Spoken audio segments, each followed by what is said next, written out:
pagi, Assalamualaikum warahmatullahi wabarakatuh. Berjumpa lagi dengan Bu Novi pada kuliah evaluasi pembelajaran IPA. Nah, minggu kemarin kita sudah membahas tentang validitas. Nah, pada pertemuan kali ini kita akan mempelajari tentang reliabilitas. Baik, kita lihat. Nah, ada 4 gambar yang ada di depan, di mana ini merupakan gambar sebuah sasaran tembak. Ini yang pertama. Misalkan kuesioner adalah sasaran tembak seperti pada gambar berikut ini. Anggap bahwa pusat sasaran tembak itu adalah target dari apa yang kita ukur. Jawaban setiap responden yang ditanya menggunakan kuesioner adalah menembak pada sasarannya. Ini yang di tengah ya.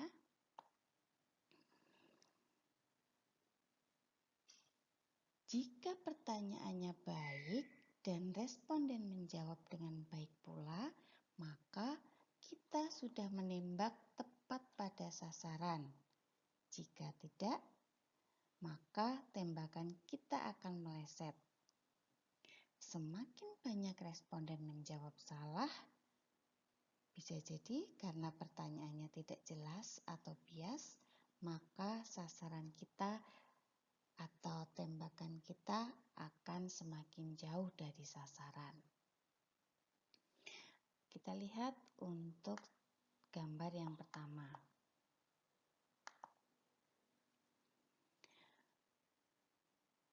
Coba dilihat ya, ini bahwa menembak sasaran secara konsisten tetapi jauh dari sasaran yang sebenarnya. Ini mengumpul di sini.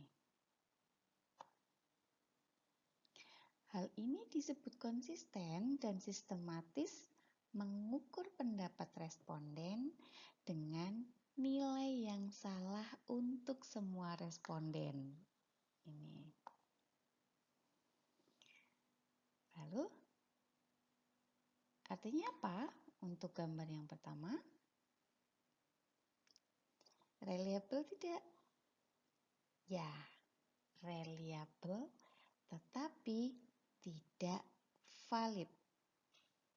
Artinya konsisten, mereka menembak di sasaran ini, tetapi tidak sesuai dengan sasaran yang sebetulnya, atau bisa diartikan mereka salah sasaran. Kemudian kita lihat gambar yang kedua. Nah, menyebar merata di semua tempat. Ini mereka menebak secara acak, tapi merata di semua tempat.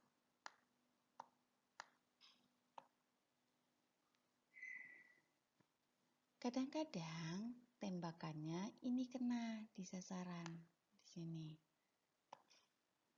Tetapi secara rata-rata diperoleh jawaban yang benar secara kelompok. Misal ini kelompok 1. Mereka tepat sasaran, tapi di sini semua. Kelompok 2. Nih. Mereka tepat di sasaran pada lingkaran ketiga dan seterusnya. Tetapi ini secara individu tidak terlalu baik. Nah, dalam hal ini kita memperoleh estimasi yang benar secara kelompok, tetapi tidak konsisten. Sekarang jelaskan bahwa reliabilitas berkaitan langsung dengan validitas apa yang kita ukur. Yang kedua ini reliable tidak? Ya, ini reliable. tetapi tidak valid. Kemudian kita lihat yang ketiga. Ini menunjukkan tembakannya menyebar, tapi hanya di bagian atas saja. Ya kan? Tembakannya ini konsisten, menyimpang dari sasaran yang sebenarnya. Nah, kalau yang ketiga ini reliable tidak? Ya, ini yang ketiga tidak reliable dan tidak valid. Sekarang kita lihat yang terakhir, yang keempat. Ini menunjukkan bahwa menembak sasaran secara konsisten, ya kan? Sini, konsisten dan tepat. Artinya apa yang keempat ini? Reliable dan valid. Nah, dari keempat gambar ini, kalian sudah tahu mana yang reliable dan mana yang tidak reliable. Ya kan? Sehingga, apa pengertian reliabilitas? Ya, pengertian reliabilitas sebuah tes yaitu tingkat konsistensi skor yang dicapai oleh orang yang sama dan tes yang sama pula ketika diuji pada waktu yang berbeda. Tetap ajek. Baik. Ada 3 hal yang mempengaruhi hasil tes. Yang pertama yaitu hal yang berhubungan dengan tes itu sendiri, yaitu panjang tes dan kualitas butir soalnya. Dan yang kedua adalah hal yang berbeda atau hal yang berhubungan dengan tercoba atau testi. Dan yang ketiga adalah hal yang berhubungan dengan penyelenggaraan tes. Cara menentukan besarnya reliabilitas dari sebuah tes. Ada 3. Yang pertama, menggunakan metode bentuk paralel atau ekuivalen. Yang kedua, menggunakan metode tes ulang atau retest method. Dan yang ketiga, menggunakan metode belah dua atau split half method. Kita pelajari metode yang pertama, yaitu metode bentuk paralel. Ketika menggunakan metode ini, maka pengetes ini menyusun 2 buah tes yang mempunyai kesamaan tujuan, tingkat kesukaran, dan susunan, tetapi butir-butir soalnya berbeda. Nah, dalam istilah bahasa Inggris disebut juga alternative form method atau parallel form. Di sini tester harus menyiapkan 2 tes yang diuji cobakan pada siswa yang sama. Hasil tes yang pertama ini akan dicari reliabilitasnya, dan tes yang kedua ini dikorelasikan. Maksudnya adalah hasil dari tes set 1 dan set yang kedua akan dikorelasikan sehingga akan mendapatkan nilai reliabilitas untuk tes yang set pertama.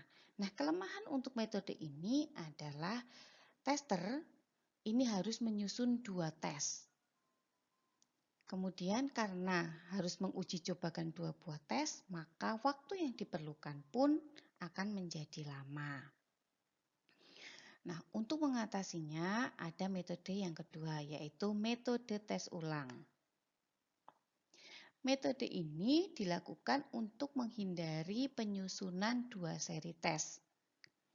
dalam menggunakan metode ini, pengetes hanya memiliki atau hanya membuat satu seri tes, tapi diuji cobakan 2 kali.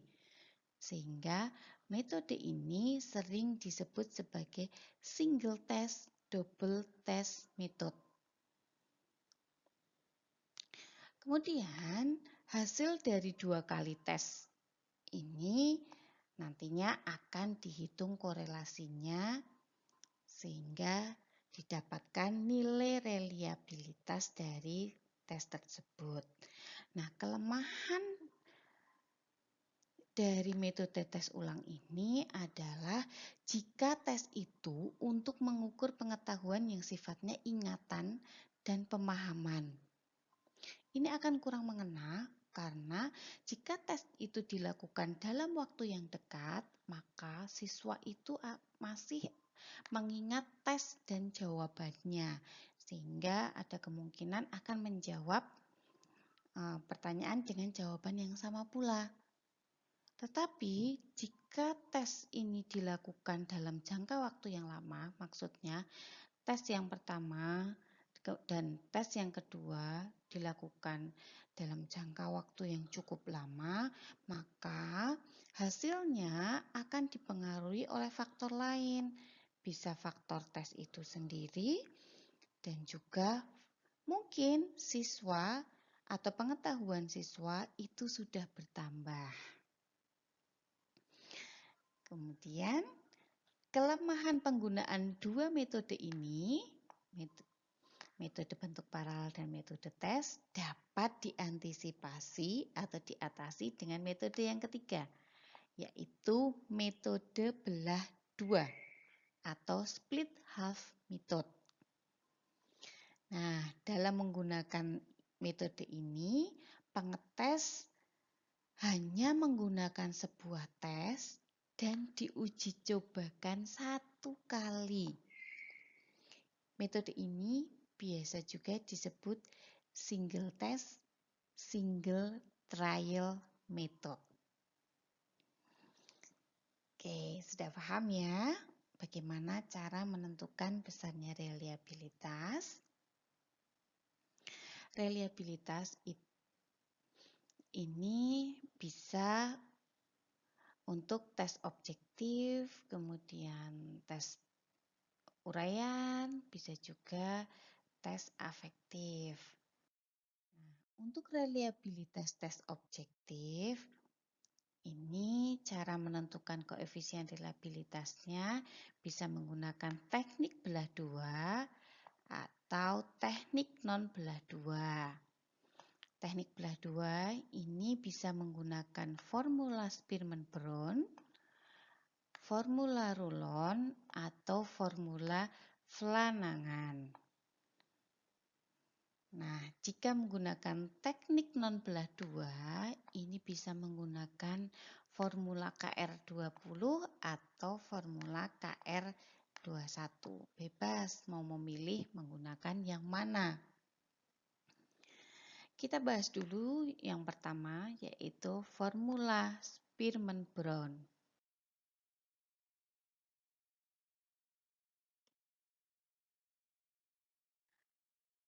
Pada metode belah 2, ini tidak dapat ditafsirkan langsung koefisien korelasinya. Tetapi pada waktu membelah 2 dan mengkorelasikan 2 belahan, baru diketahui reliabilitas dari separuh tes. Nah, menghitung reliabilitas bagian atau setengah instrumen tes objektif bisa menggunakan rumus ini. R setengah-setengah, di mana N ini merupakan banyaknya subjek yang mengikuti tes. Kemudian X1 ini adalah data belahan pertama dan X2 ini adalah data belahan kedua.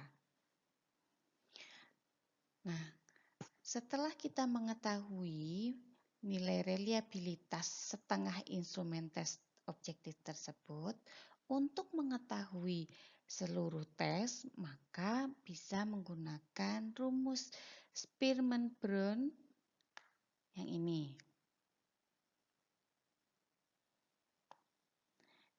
Di mana R11 ini merupakan koefisien reliabilitas yang sudah disesuaikan.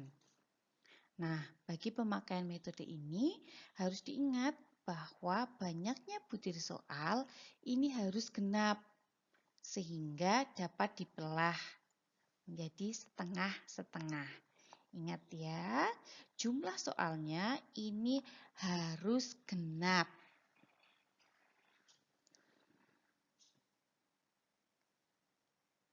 Kemudian ada dua cara membelah butir soal, yaitu membelah atas item genap dan item ganjil yang disebut sebagai belahan ganjil genap.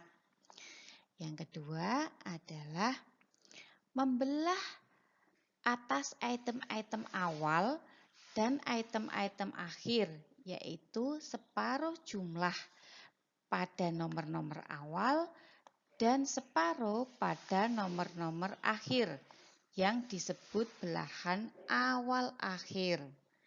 Seorang bernama Flanagan ini menemukan rumus yang perhitungannya menggunakan belah dua ganjil genap, dan seorang lagi bernama Rulon yang menggunakan atau yang rumusnya ditetapkan pada data belahan awal akhir.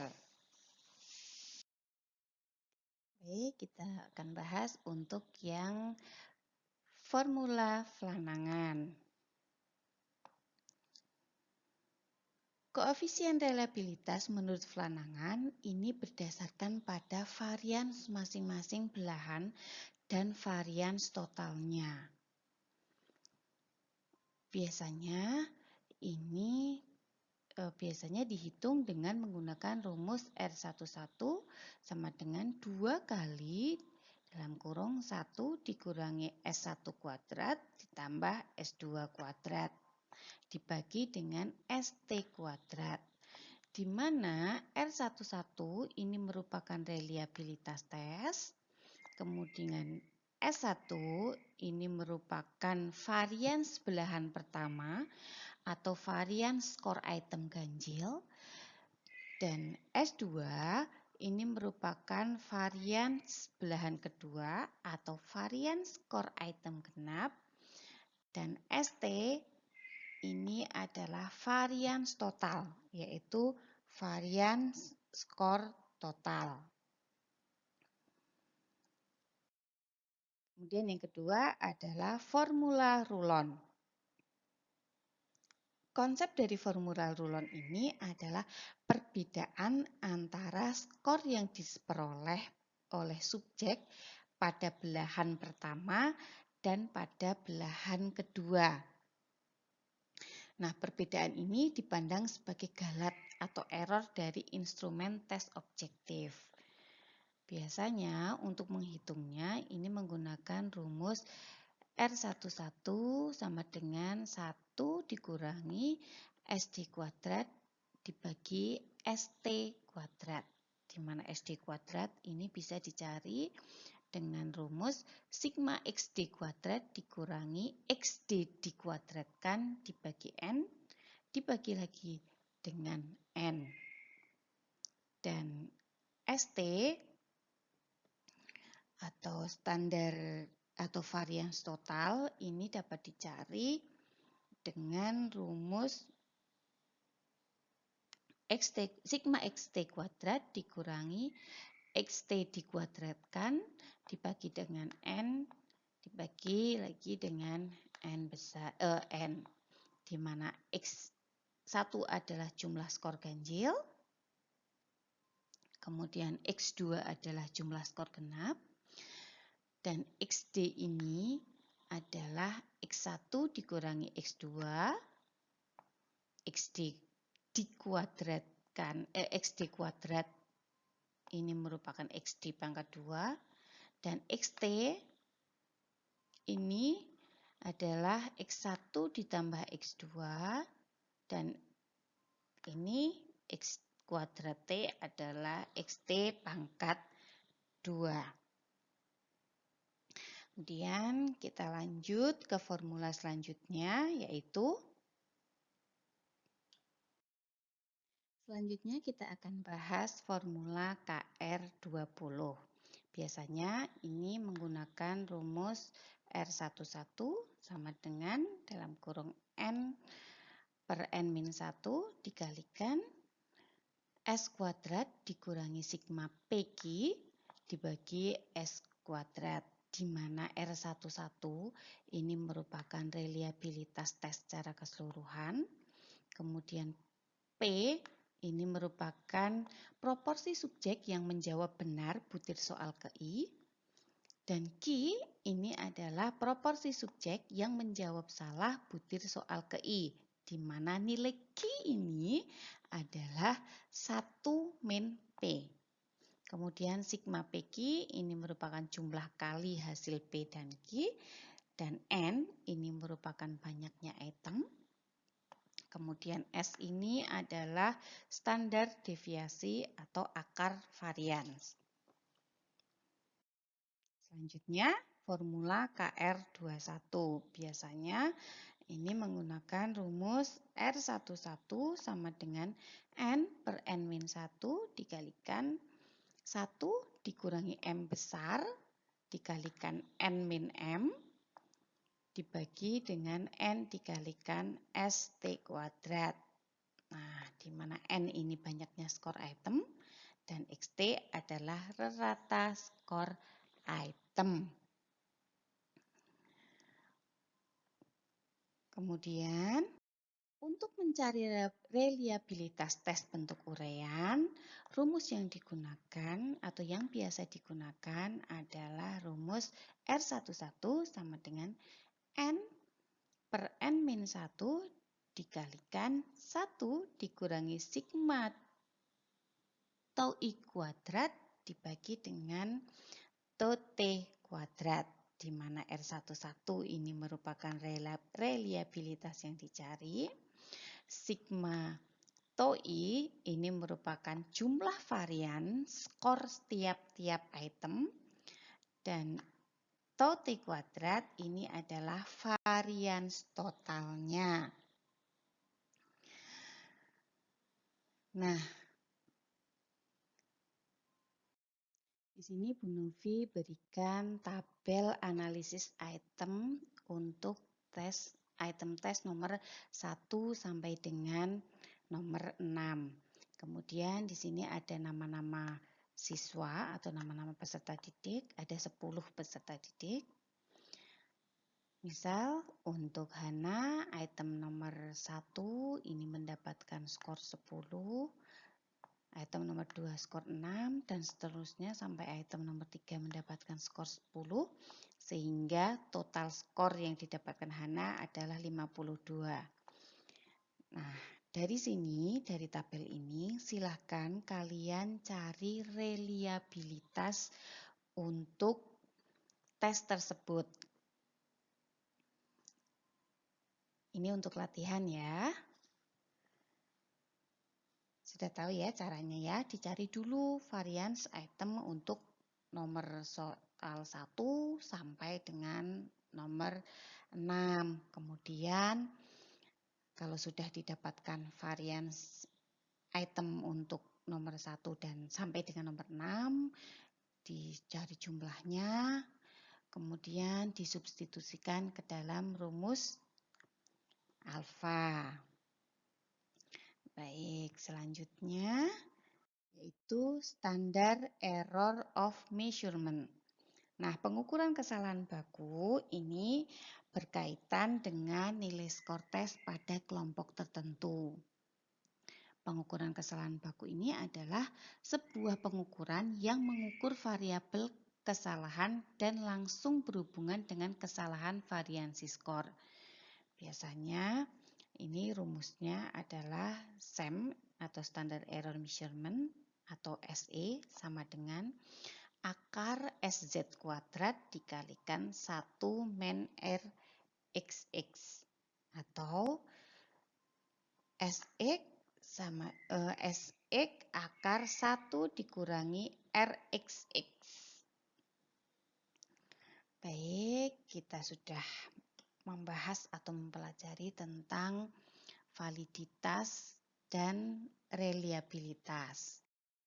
Nah, jika tes reliabilitasnya sama dengan 0, maka kesalahan pengukuran bakunya sama dengan standar deviasinya. Kemudian, jika tes itu reliabilitasnya positif 1, kemungkinan terbesar kesalahan pengukuran bakunya sama dengan 0.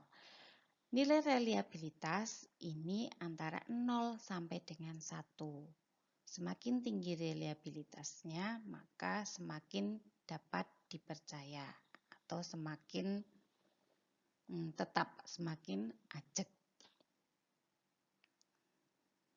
Kemudian setelah kita mempelajari validitas dan reliabilitas, beberapa hal dapat kita simpulkan, yaitu hasil penelitian yang valid ini bila terdapat kesamaan antara data yang terkumpul dengan data yang sesungguhnya terjadi pada objek yang diteliti. Kemudian hasil penelitian yang reliable ini bila terdapat kesamaan data dalam waktu yang berbeda, sehingga instrumen yang valid adalah alat ukur yang digunakan untuk mendapatkan data atau mengukur itu valid. Valid berarti instrumen tersebut dapat digunakan untuk mengukur apa yang seharusnya diukur. Kemudian ini contoh ya. Meteran yang valid dapat digunakan untuk mengukur panjang dengan teliti. Karena meteran ini memang alat untuk mengukur panjang. Nah, instrumen yang reliable adalah instrumen yang bila digunakan beberapa kali untuk mengukur objek yang sama akan menghasilkan data yang sama.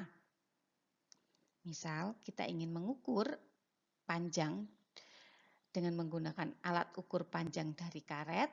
Ini merupakan contoh instrumen yang tidak reliable atau tidak konsisten. Karena karet itu bisa mulur atau molor.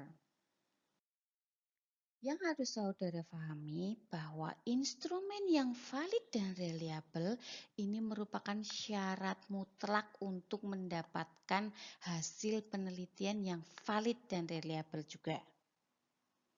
Nah, biasanya instrumen berbentuk tes ini untuk mengukur prestasi belajar dan instrumen yang berbentuk non-tes untuk mengukur sikap.